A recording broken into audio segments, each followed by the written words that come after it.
Hi,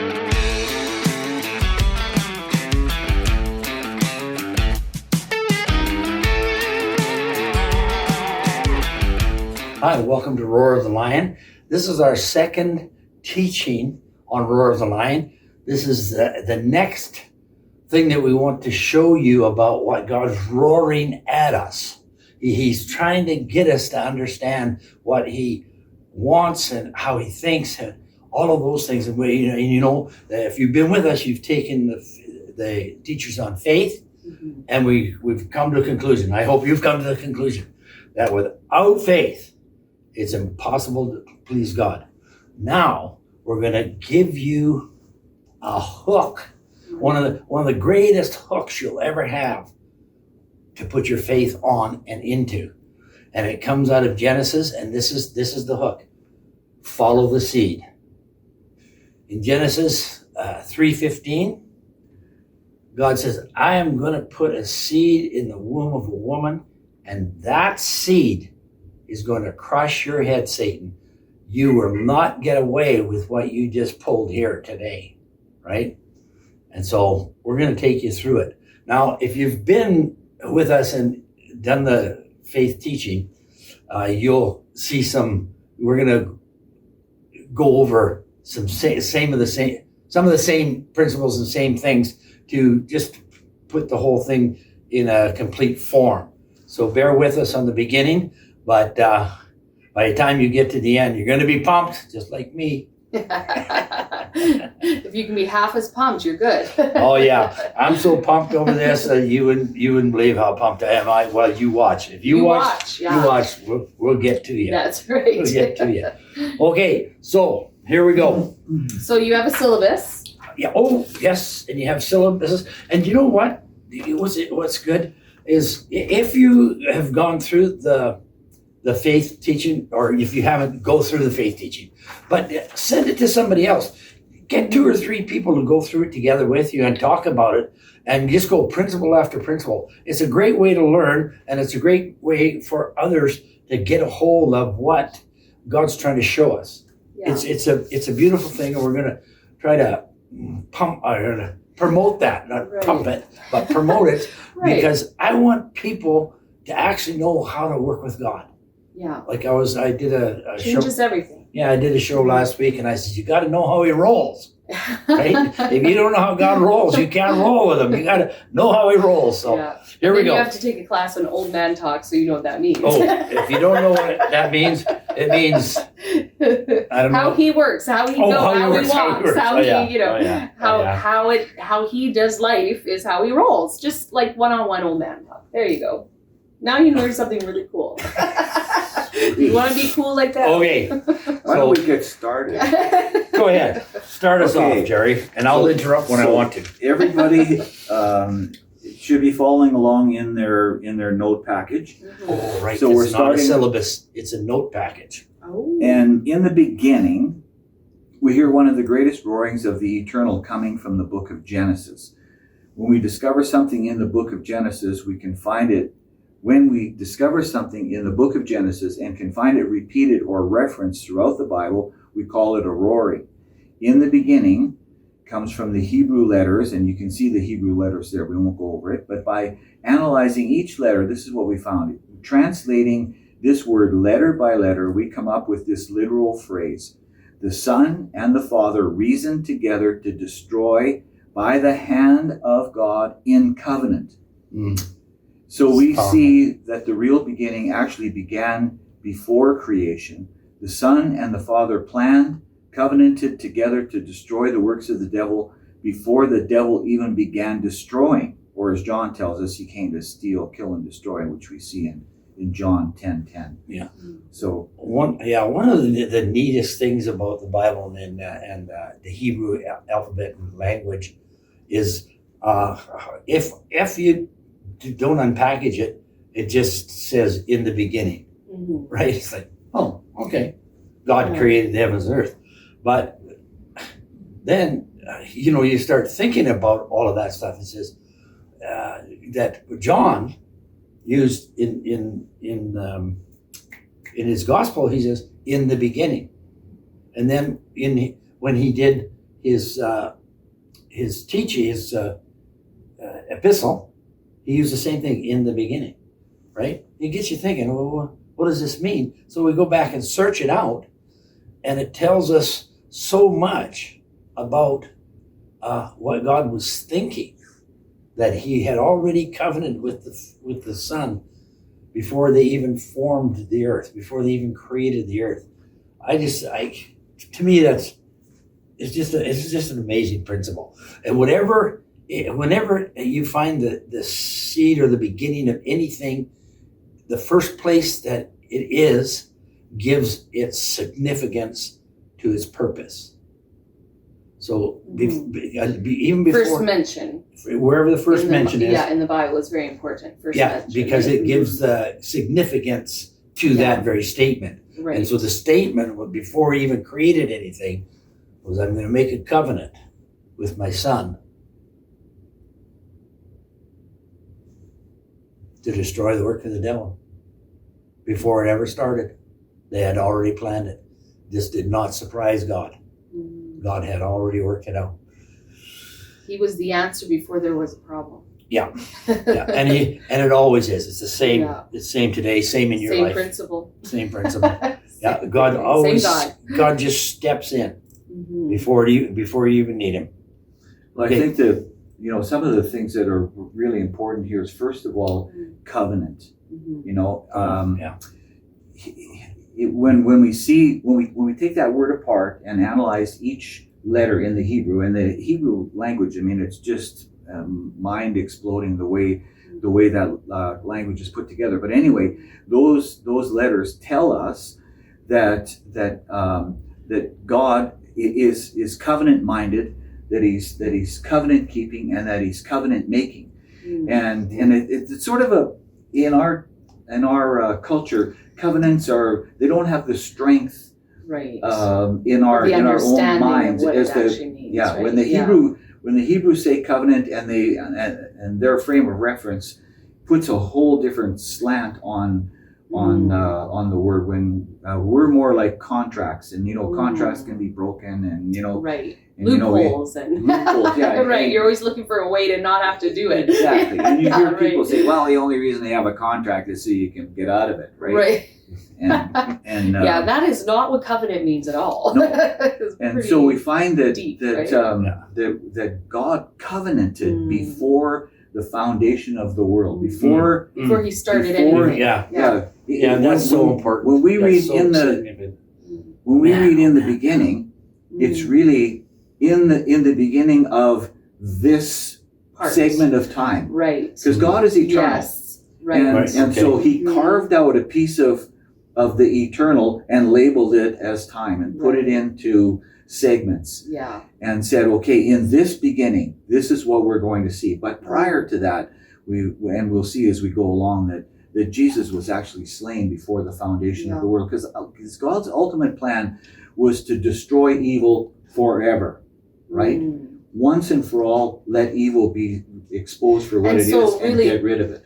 Really, then we would think, looking at this, is obviously that Lucifer has already fallen, has already been prideful and all those kind of things. I'm sure we'll go through that, but you know what I mean. So it's like why would he have to destroy evil if there wasn't evil yet? You know what I mean? Because Adam and Eve hadn't sinned yet. So what was the evil he knew was there? Was Lucifer and his a third of his angels, right? So he had to take care of evil.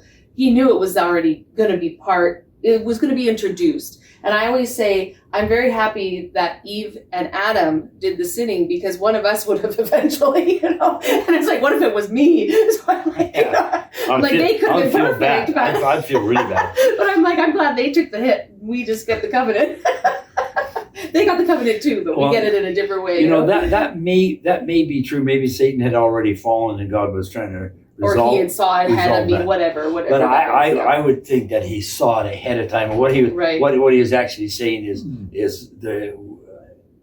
because of free will and because we have free choice, there's a possibility that this and this and this will happen. So how do we solve that before we get started? Right. And so he already solved it. I was telling Simon one time about the Old Testament and why it was so long and why there were so many laws and so many rules. And it's kind of like this. We're in a worldwide corporation, and there's been a hostile takeover from within the company by renegade men or women who want to destroy the company and tear it apart and take their part and stuff like that. Have it for themselves. Right. And God says, okay, I'm the CEO here. I want to overcome the hostile takeover so that if they want, they don't have to lose their jobs. They can stay, right? Yeah. And so that's, and I said, that's why it's so extensive. So you can get through this whole thing and not lose yourself, right? And God doesn't want anybody to be lost.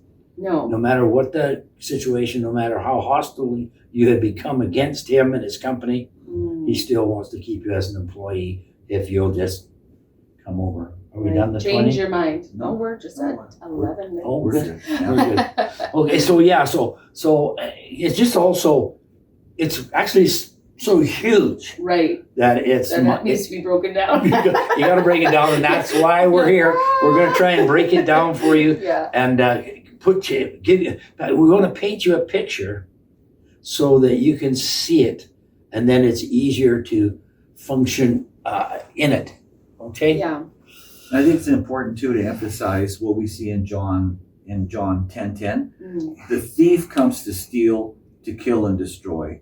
But Jesus came that we might have life and have it more abundantly. Yeah. So the devil's bad, Jesus is good. Good. That's yes. That's right. Let's simplify this right to the bottom, to the right? common denominator. That's right, exactly. Right. And that's why when you have your faith, when you go through things like this, you can't question that he's good, because he never compares himself or even has common ground with evil. It says he has no common ground with it. Like you can't say, oh, that was evil, but God used it. No, God came in the middle of that evil to help you and to deliver you and to bring covenant to you. But he did not create any type of evil. And the Bible is very clear about that. He did not do any of that. So and that's where we're going. So I don't think we wrote it down, but let me go here. So it says, in the beginning, God had made a covenant with himself. God, Elohim, the three-person God, God the Father, God the Holy Spirit, and God the Son, created heaven and earth. Right? Then the next thing is that the earth was without form and void, and the Spirit of God was hovering over the face of this darkness. And you know what? It's the same principle. Where it's first mentioned becomes primary in its purpose.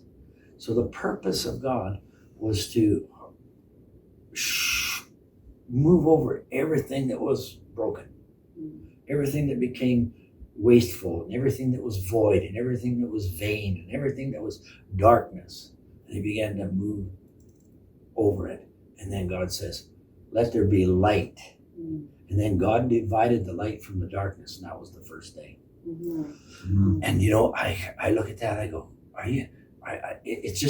For me, it just jumped out at me. It's like, so God started right off and says, this is light, this is dark. We're making a definite. Took him all day to do it though. It must have been a big job, because God's pretty smart. So all day it took him to go light and dark. And the Spirit of God, and then God's first purpose was to make sure that we understood that there is a difference between light and darkness, and that the light and the darkness can no longer coexist. They are no longer tied up in the same sentence where you have, I got sick so God could teach me this, or it's like sickness. I mean, darkness is always darkness. Right. Light is always light, and God says, that's it. That's what I'm going to do. First of all, I want to teach you. Light is always light, and darkness is always darkness. Now we can go on, he said.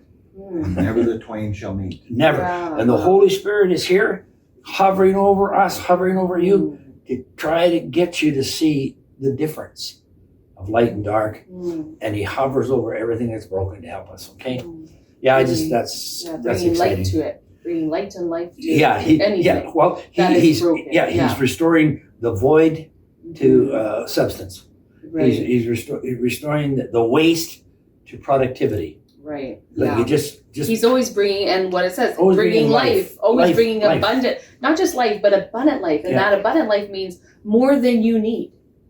Like, think about that. He's like, God is a God that gives you more than you will need in life. Like that is, and in that it's so overwhelming, the life that's in you, that it actually pours out onto other people around you. That Yeah. life, that your life is just, I mean, for lack of a better word, oozing out of you, like life oozes. And so it's like when you go to places, you're actually Gushes. bringing this Gushes. gushing life to other Gush. people. We And gush you can life. actually give them that light too, that life, that light, that abundance. And it's just this beautiful, over and over again, more than we'll ever need. God is always more than we need. He's abundant. Yeah. It's beautiful. Well, There's nothing like it. that reminds me of when the devil came. It says that he was most subtle. Well, it's subtle, but Subtle, it really means clever, and really means Okay, in yeah. a dark Conniving, way. Yeah, Yeah, scheming. conniving, right, okay. And so it's the first time that the word prudence appears. Oh, Right? First mention of prudence. Yeah, and I'm like, prudence? Isn't that supposed to be a good thing? Yeah. Right? And in this world, we learn to be prudent.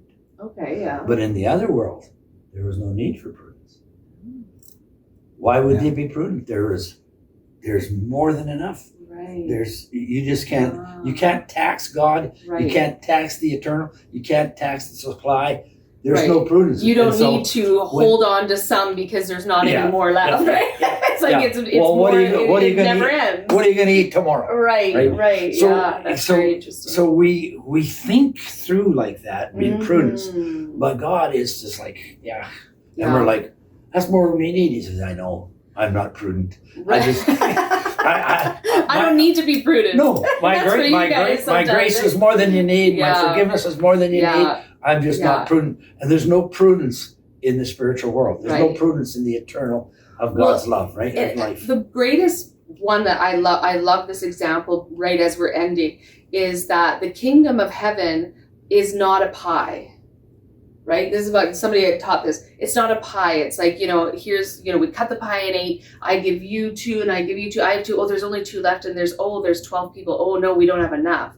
And so when you see in life, sometimes you can be jealous or worried, or like, oh, they're doing something I want to do, and now there's not enough pie left for me in the kingdom. Right? And it's like God doesn't divide things like that, because his source is not this pie. His source is a river, and the river never runs dry, and the river is always going. So if you bring your bucket to the river and you fill your water, your bucket up, the person next to you isn't going, oh no, there might not be enough water left for my bucket, because it's like the source is God, and God can never run dry. So the kingdom of heaven is like a river, and there's enough for everything we will ever need. It's a river. It's always flowing. And so we have to come out of our temporary mindset, our temporary eyes, to say, you know what, every time, Lord, I'm thinking your kingdom's like a pie, smack me around and make me, and that'll be our next one. We'll start there next time, right? Or we read it? Okay, read it. Okay. It says, for the things which are seen are temporal,